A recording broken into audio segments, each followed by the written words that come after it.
Assalamualaikum warahmatullahi wabarakatuh. Alhamdulillah, alhamdulillahilladzi ja'ala ilma taharatan nufus wa nuran bil basair wa hadiyan ilal jannah. Asyhadu an la ilaha illallah wahdahu la syarika lah wa asyhadu anna Muhammadan abduhu wa rasuluhu shahidul burhan. Allahumma shalli wa sallim ala rasulika al-karim Muhammad sallallahu alaihi wasallam wa ala alihi wa ashabihi wa man tabi'ahu bi ihsanin ila yaumiddin. Summa amma ba'du. Puji dan syukur senantiasa dan tidak pernah bosan-bosannya kita panjatkan kehadiran Sang Maha Pencipta Allah Subhanahu wa Ta'ala, yang mana dengan limpahan karunia-Nya, rahmat-Nya, hidayah-Nya serta anugerah-Nya kepada kita semua, kita kembali masih diberi kesempatan, kesehatan dan usia panjang oleh Allah untuk sama-sama dan senantiasa mengabdikan diri kita di jalannya dengan menjalankan segala perintahnya dan menjauhi semua larangannya. Salawat demi salam juga tidak pernah lupa kita haturkan kepada junjungan alam Nabi besar Muhammad sallallahu alaihi wasallam, di mana beliau telah bersabda dalam sebuah hadisnya, "Taraktu fiikum amrayni la in tamassaktum bihima lan tadillu abadan, kitab Allah wa sunnati." Telah aku tinggalkan kepada kalian dua pusaka yang jika kalian berdomani maka kalian tidak akan pernah tersesat selama-lamanya. Al-Quran kitabnya Allah dan hadis sunnahnya Rasulullah sallallahu alaihi wasallam. Bapak Ibu kaum muslimin dan muslimat, jamaah salat maghrib dan juga isya yang dimuliakan oleh Allah, mari pada kesempatan malam yang mulia ini sambil kembali kita iktikaf di rumah Allah, mari sama-sama kita kembali melanjutkan pengajian hadis kita dengan kitab Fathul Bari Bisyarhi Sahih Bukhari karya Imam Ibnu Hajar Al-Asqalani rahimahullahu ta'ala. Dan insyaallah pada kesempatan malam ini kita kembali akan melanjutkan bacaan kita dengan kitab yang keempat, Kitabul Wudu, bab ke-20, babul istijari bil hijarah, bab di mana membahas tentang bolehnya beristinja dengan menggunakan batu.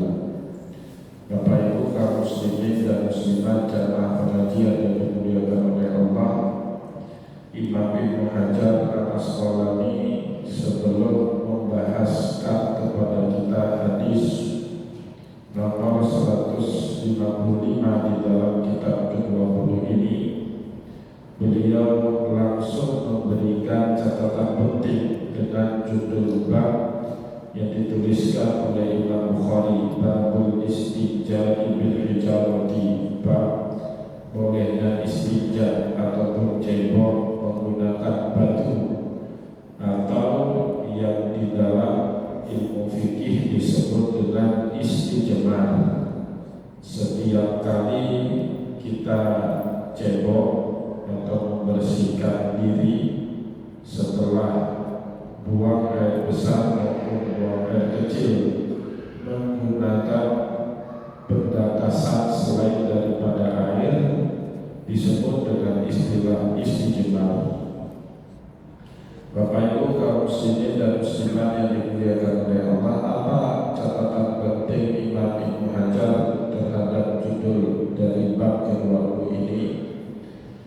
beliau menuliskan kepada kita di dalam kitab Fathul Bari, arada bihadhihi turjamati arada ala man za'ama annal istinja'a mukhtassun bil ma'i.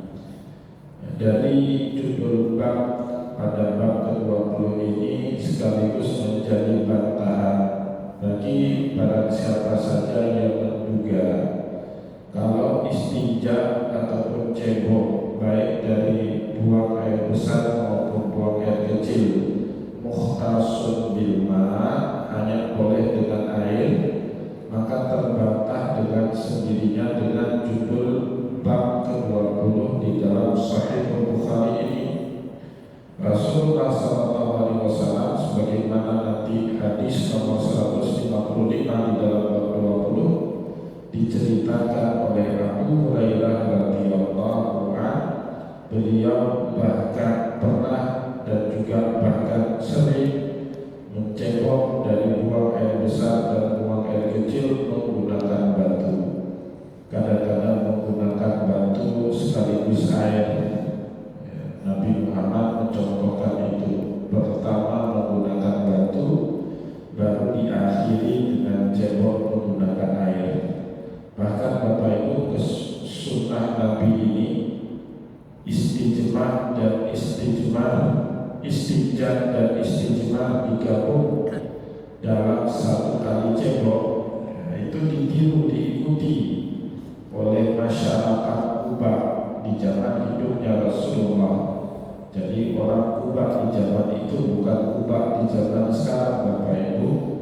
Setiap kali buang air besar, buang air kecil, ceboknya mereka pertama dengan batu ataupun dengan benda-benda kasar, baru kemudian diikuti dengan air.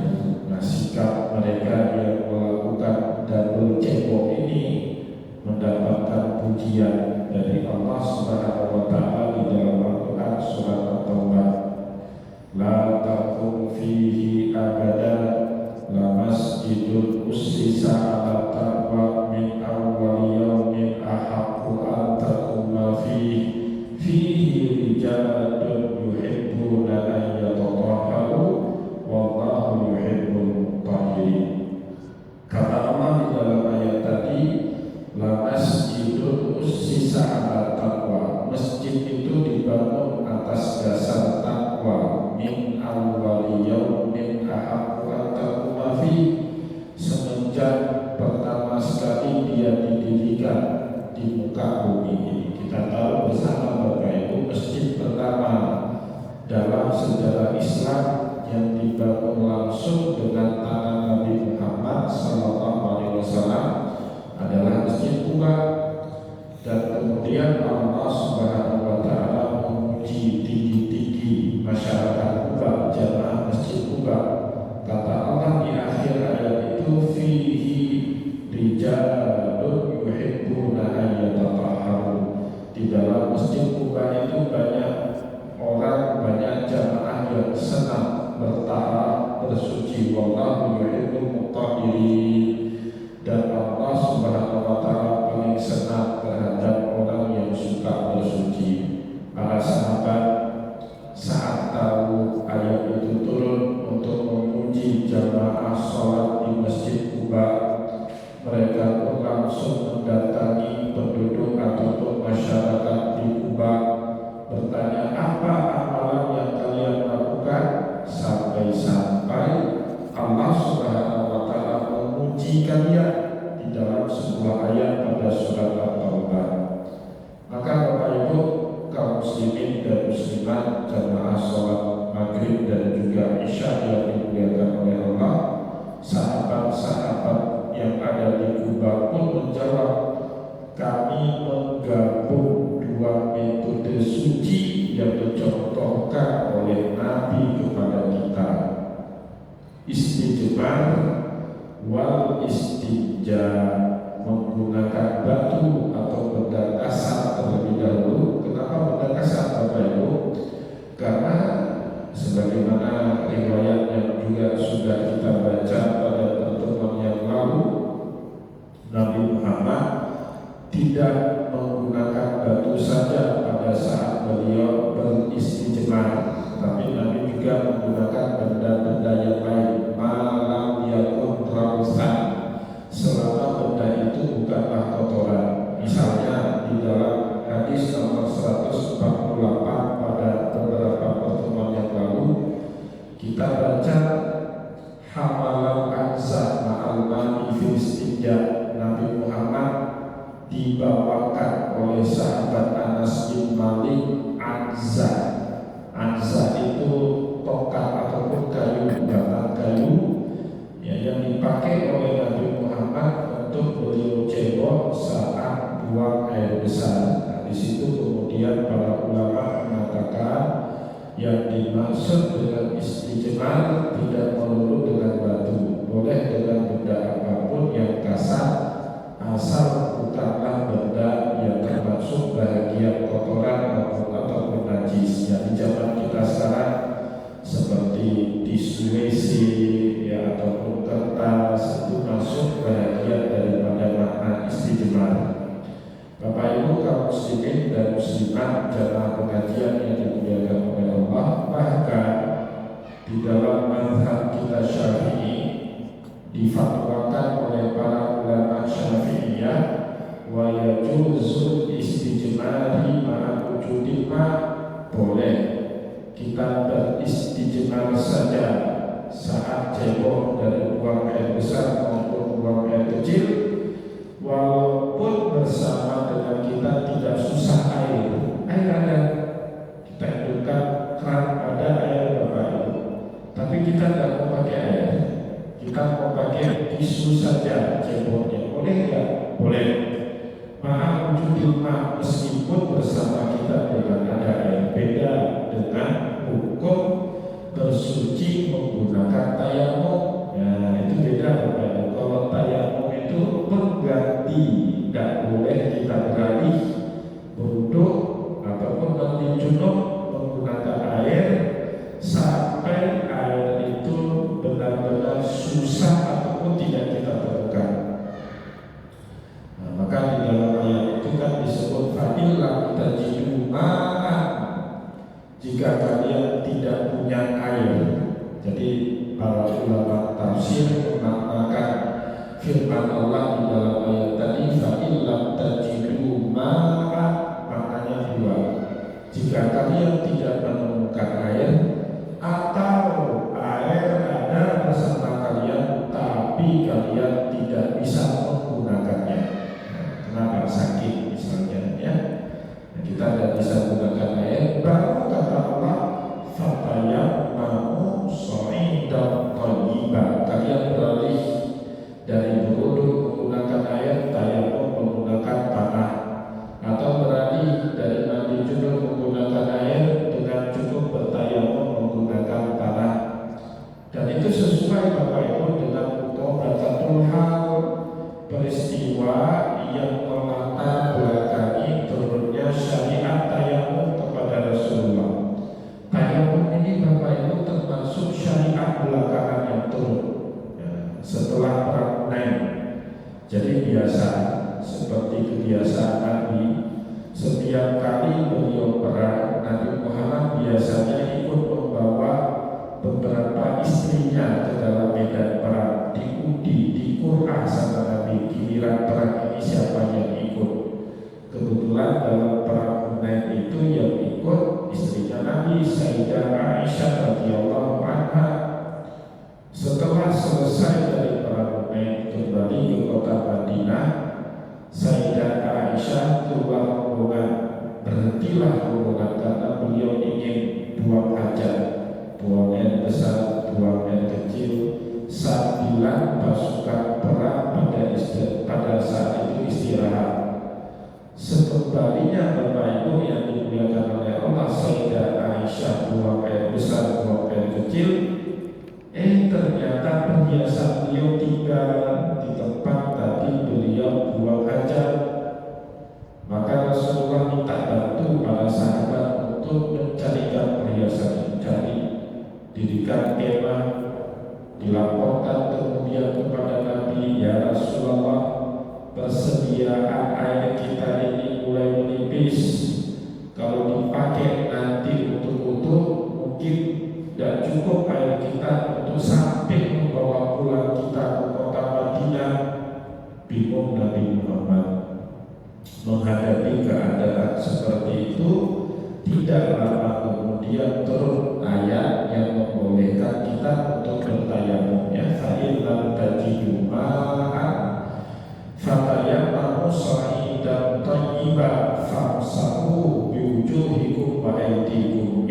Itu peristiwa yang melatar belakangi turunnya ayat syariat tayamum kepada kita, sehingga para sahabat Bapak Ibu pada saat itu berkomentar apa? Hilangnya perhiasan Sayyidah Aisyah, keberkahan buat kita semuanya. Akhirnya kita mendapatkan rukhsah, tidak harus selalu berwudu bertaharah dari hadas kecil maupun hadas besar dengan menggunakan air. Boleh dengan menggunakan tanah ataupun tayamum dalam keadaan tertentu. Apa itu keadaan tertentu? Pertama, tidak ada air. Yang kedua, ada air tapi tidak bisa kita gunakan karena sakit, ya, karena apalagi alergi misalnya, ya. Alergi dingin, kalau kena air maka kulit kita itu bisa bentol-bentol kemerahan. Dalam keadaan seperti ini dibenarkan di dalam syariat untuk tidak kita gunakan air. Bapak Ibu kaum muslimin dan muslimat, jamaah pengajian yang dimuliakan oleh Allah, di dalam bab ke-20 ini Imam Bukhari meriwayatkan kepada kita hadis nomor 155.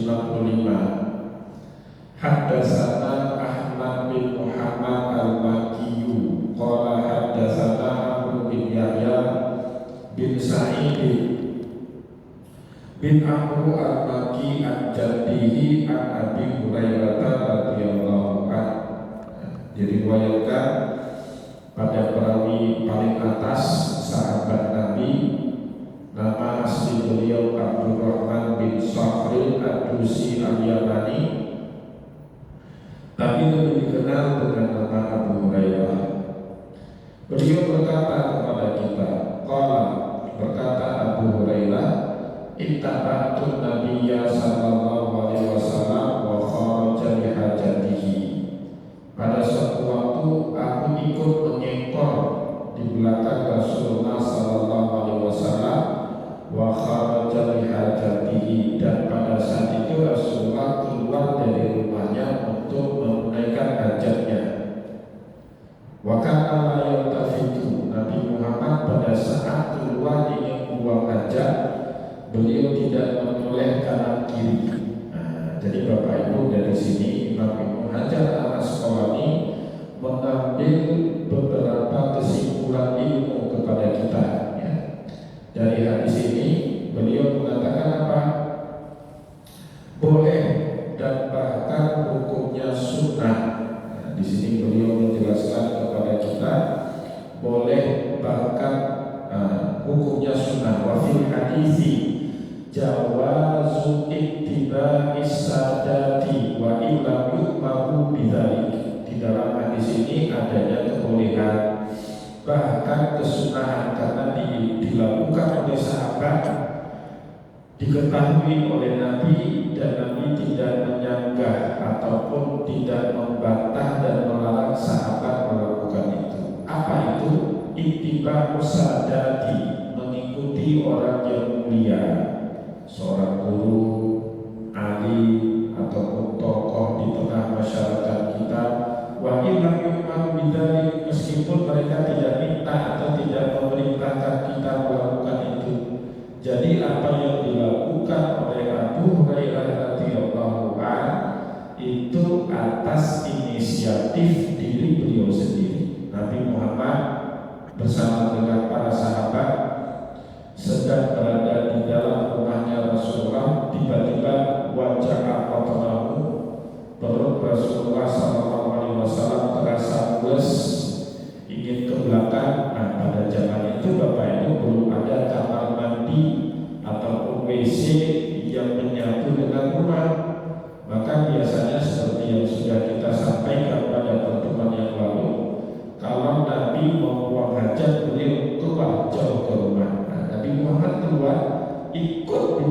Nabi Muhammad sallallahu alaihi wasallam Abu Hurairah.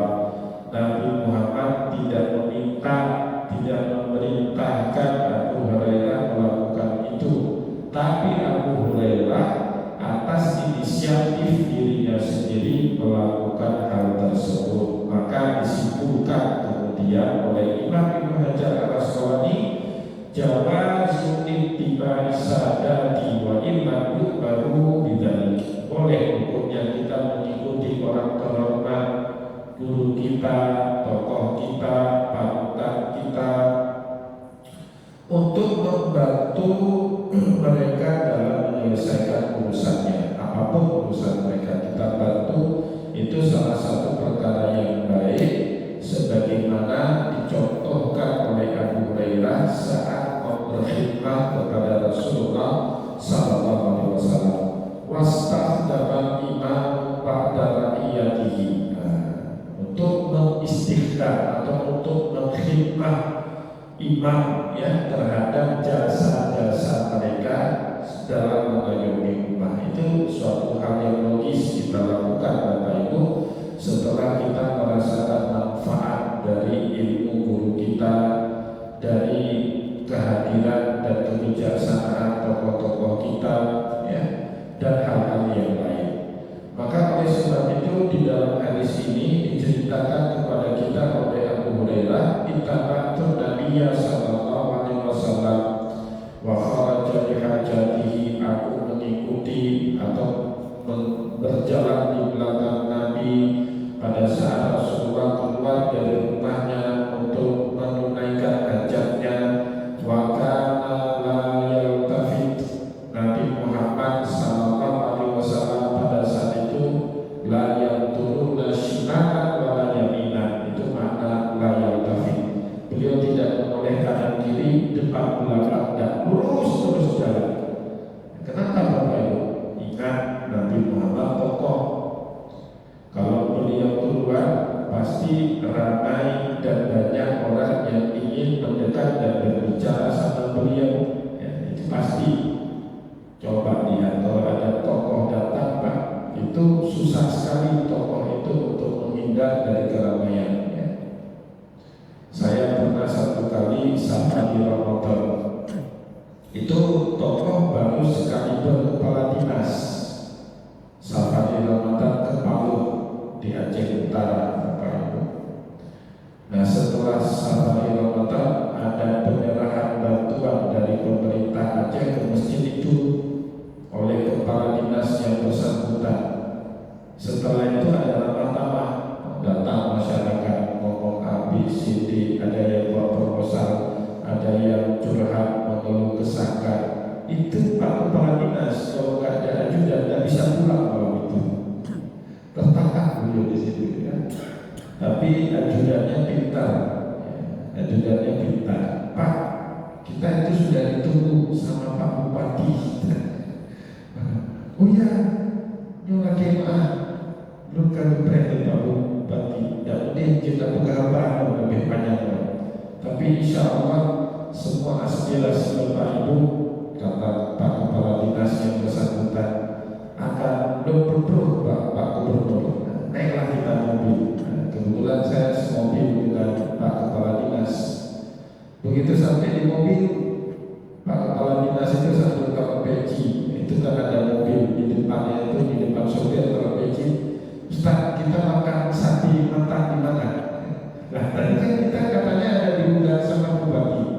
Adanya cara banyak terpulang. Jadi itu baru sekali berkepala dinas Bapak Ibu ya. Apalagi wali kota, wakil wali kota kayak Cik Zainal dulu itu pasti beliau sudah pernah mengalami hal-hal seperti itu. Apalagi Nabi Muhammad sallallahu alaihi wasallam ya. Maka Nabi Muhammad kalau keluar hajat itu la yaltafitu shimalan wa la yaminan, enggak lihat kanan dan kiri. Kalau Nabi Muhammad kalau lihat kanan kiri, ada orang yang nanya, Rasulullah ini hukumnya apa? Itu repot. Nabi Muhammad kepingin buang hajat cepat-cepat, ini nanya hukum dulu orangnya. Maka Nabi Muhammad, Bapak Ibu yang dimuliakan oleh Allah, la yaltafitu shimalan inda qada'i hajati. Pada saat beliau membuang hajat, beliau tidak lagi menoleh kanan kiri, jalan lurus, ya jalan lurus tanpa berbicara, tanpa menoleh kanan kiri. Fadanautu minhu, aku pun kemudian berjalan lebih dekat di belakang Rasulullah sallallahu alaihi wasallam. Faqala, saat Nabi Muhammad sudah menjauh dari tempat keramaian, ya di situ kemudian beliau buang hajatnya, maka Rasulullah sallallahu alaihi wasallam kemudian berkata, "Amrini ahjaran astafid biha." Jadi Nabi Muhammad lupa bawa batunya karena tadi kebelet.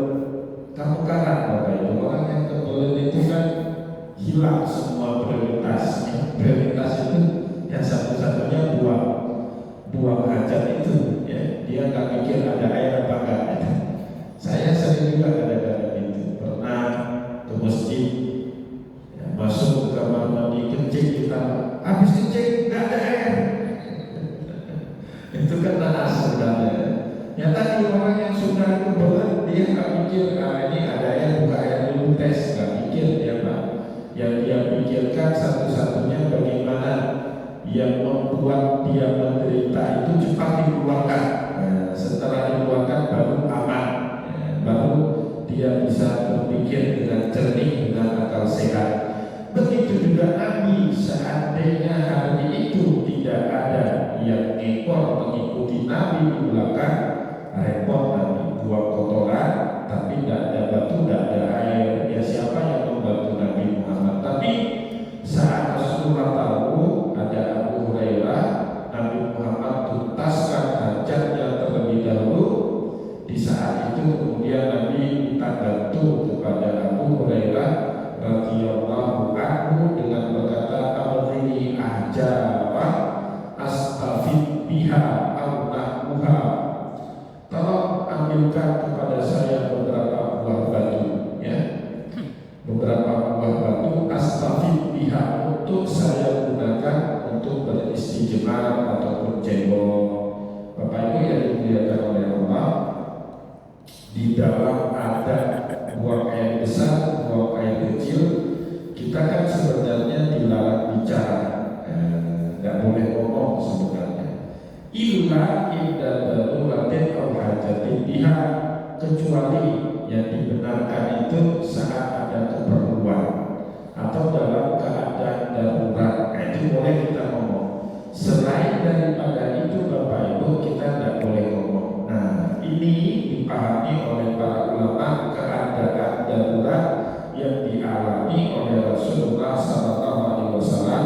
Maka beliau berbicara, meminta Abu Hurairah radhiyallahu anhu untuk membawakan beberapa butir batu yang digunakan oleh Nabi Muhammad SAW untuk mengqadha hajatnya. Kalau tidak, seperti yang dikatakan oleh Abu Hurairah, fadanautu minhu, pada saat aku mendekat kepada Rasulullah untuk membawa batu itu kepada Nabi, astanisu wa atanaha. Astanis itu aku menimbang-nimbang, mencari cara yang membuat Nabi Muhammad merasa nyaman dan terganggu. Itu istighnas, Bapak Ibu. Contoh di dalam Al-Quran tentang istighnas, pada saat kita mau bersilaturahim kepada rumah orang, kita disuruh fastanisu wa tusallimu ala ahliha, kata Allah. Ya ayyuhalladzina amanu la tadkhulu buyutan ghayra buyutikum hatta tastanisu wa tusallimu ala ahliha.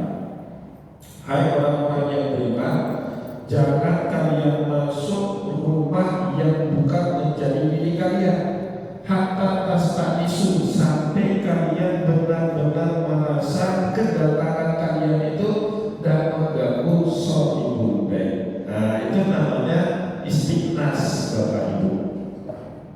Begitu rumah jam 12 malam, walaupun assalamualaikum kurang ajar, walaupun assalamualaikum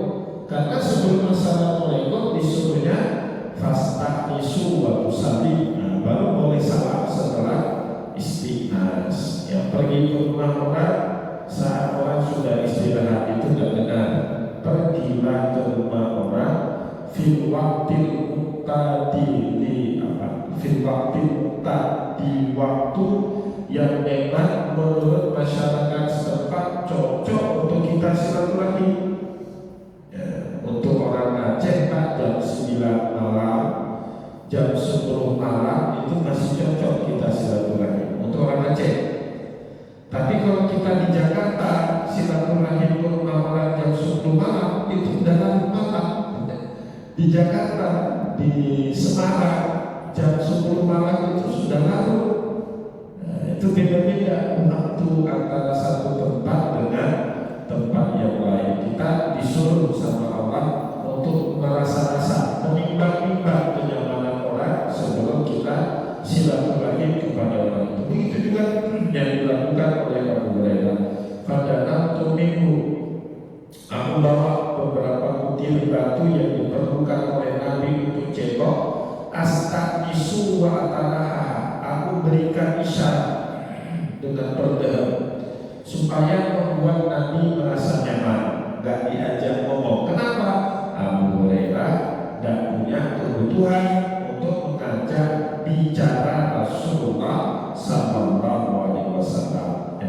Kalau nggak ada kebutuhan, dilarang dan nggak boleh kita berbicara indah kotor ilhajah pada saat kita buang air besar maupun buang air kecil.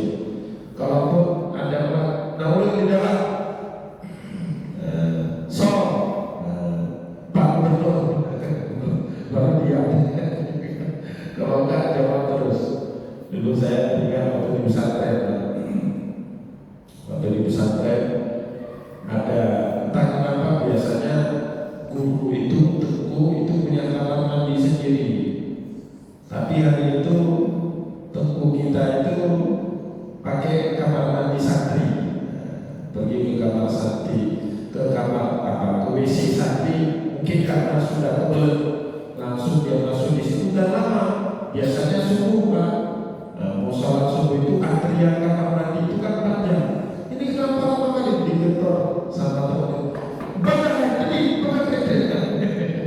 Waktu keluar tengku kita, ustaz kita itu pucat pasti karena udah gedor-gedor terus.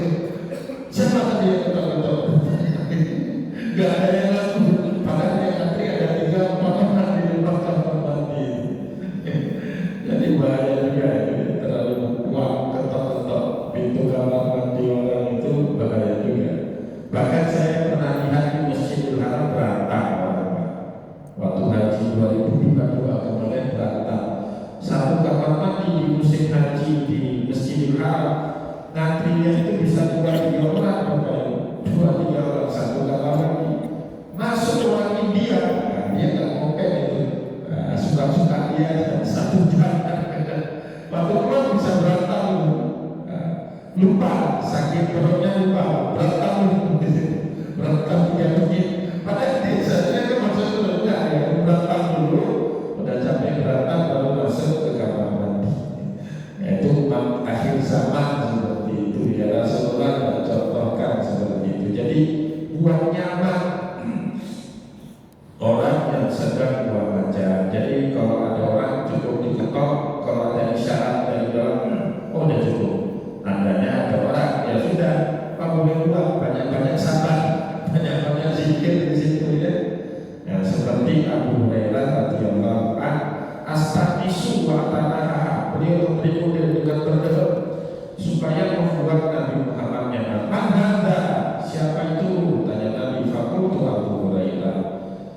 Maka Abu Hurairah pun menjawab, saya ya Rasulullah. Abu Hurairah bawa batu yang kau minta tadi. Maka Bapak Ibu yang dimuliakan oleh Allah, Nabi Muhammad SAW sebelum Abu Hurairah membawakan batu kepada beliau, meminta kepada Abu Hurairah, wala ta'tini bi azmin wala rawsin, yang jangan kamu bawa kembali azmin, apa itu, tulang, wala bi rawsin atau kotoran hewan.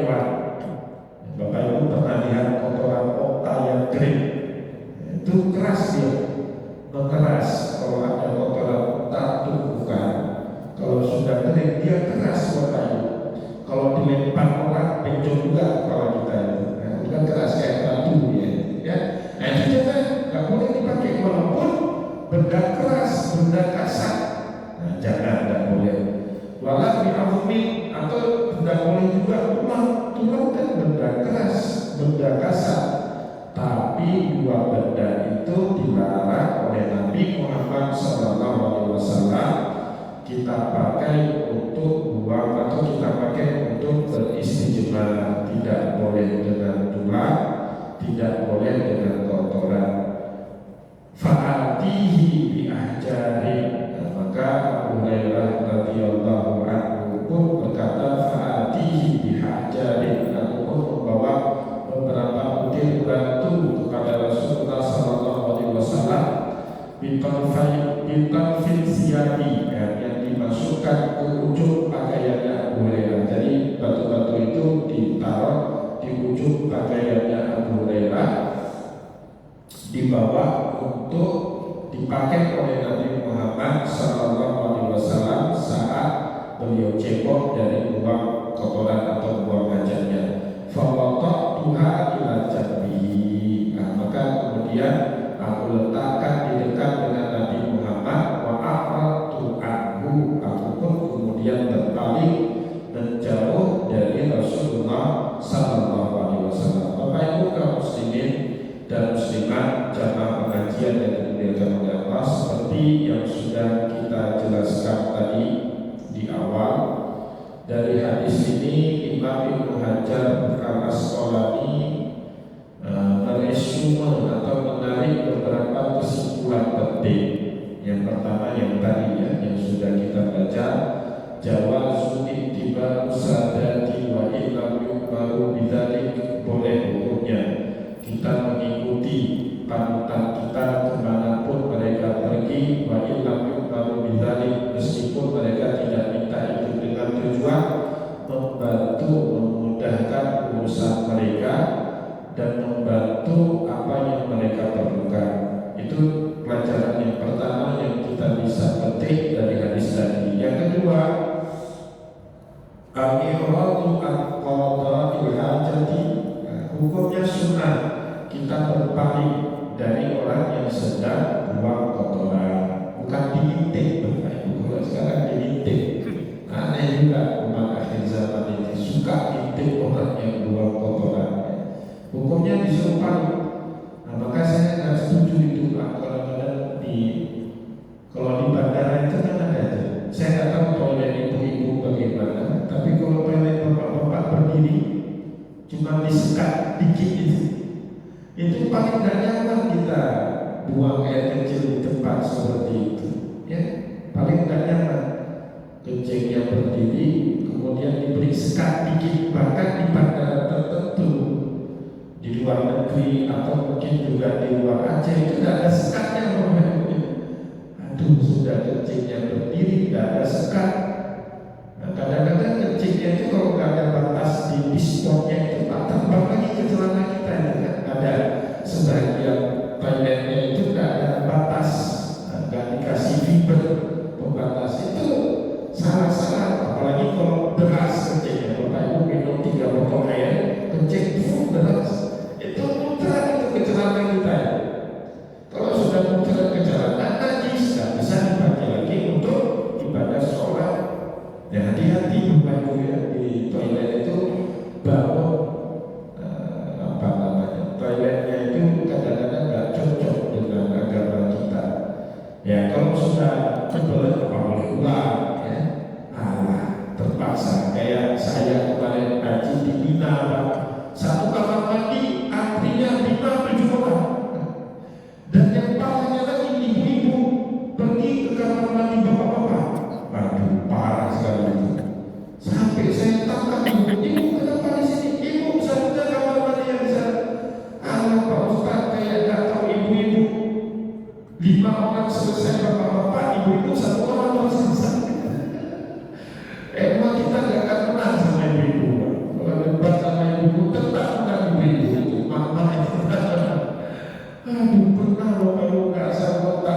solehnya bawa botol.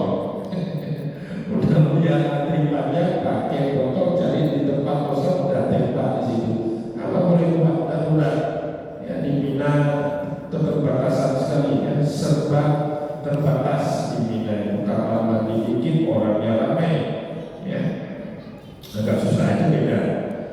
Bapak Ibu yang dimuliakan oleh Allah, wami'atu ala ihtalil manustanjibih. Sunnah kita bantu orang yang sedang buang hajat. Nah, misalnya tadi ada orang sudah masuk ke toilet, tiba-tiba airnya kehidup, kita bantu Pak, tolong ambil air sudah. Itu sunnah Bapak Ibu bantu, seperti yang ditunjukkan oleh Abu Hurairah. Jangan jawab kacau dulu. Gimana itu kalau dia buang air besar dan bertanya-tanya pantatnya, gimana cara diambil Pak? Sunnah kita bantu itu. Dan bawa kembali Pak embernya, dia saya ambilkan airnya, dapat pahala kita ya. Termasuk bahagian wa ta'awanu 'alal birri wat taqwa wa la ta'awanu 'alal itsmi wal 'udwan, ya. Wa indahu li alla yahtaju ila qalbiha. Bahkan kalau perlu, itu tradisi orang-orang salafus saleh, ya, kita mempersiapkan kamar mandi di tempat umum, ya, supaya orang muda saat butuh buang hajat. Maka orang-orang soleh dulu Bapak Ibu biasanya mereka membersihkan kamar mandi toilet umum itu mereka kerjakan. Orang-orang soleh seperti itu. Kalau kita kan gengsi Pak, saya aja gengsi nggak mau itu. Tapi orang-orang soleh dulu itu kamar mandi masjid mereka yang bersihkan. Kita sering dengar Imam Syafi'i itu Bapak Ibu kerjaannya di Masjid Amr bin As di Mesir dulu, tempat beliau menggelar pengajian, itu malam beliau bersihkan kamar mandi. Kenapa malam? Supaya nggak ada orang rental. Kalau ada orang rental mana boleh, malu mereka. Kamar mandi masjidnya dibersihkan sama Imam Syafi'i, kan malu mereka. Nah, itu tradisinya salafus saleh yang boleh jadi berat untuk kita lakukan di zaman